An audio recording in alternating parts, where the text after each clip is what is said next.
Eçe bir gün geleydin, içim aydıp bereydin, menem yüzüm güleysin. Vah menin naçar gıydım, sabır et geçer gıydım, nemetsin eçem gıydım. Ece yüreğim ağır ya, yudum alıp kıygır ya, bana elin kalır ya. Yalan açtı karnım dok, hiç yerde de hedellik yok, bu bolsun bulunuk. Ay dezim can men ne deyim, bu derdim kime aydayın, soğurullum kül oldum.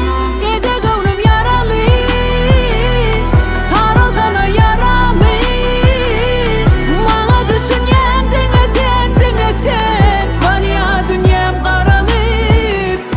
Gece gönlüm yaralı, sarılsana yaramı, içi yanan mendin men yeneme, solup var yan sarılı.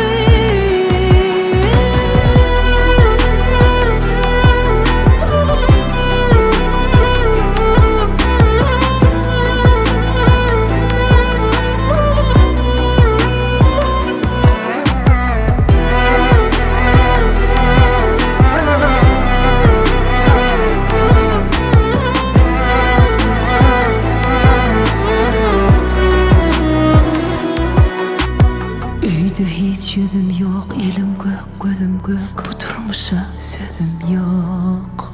Şarpık adam öldürme, sen hiç kimi bildirme, el gününi güldürme. Düdülür geçer dedim, ece katıya dedim.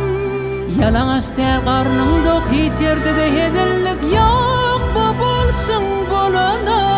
Ay dezim can men ne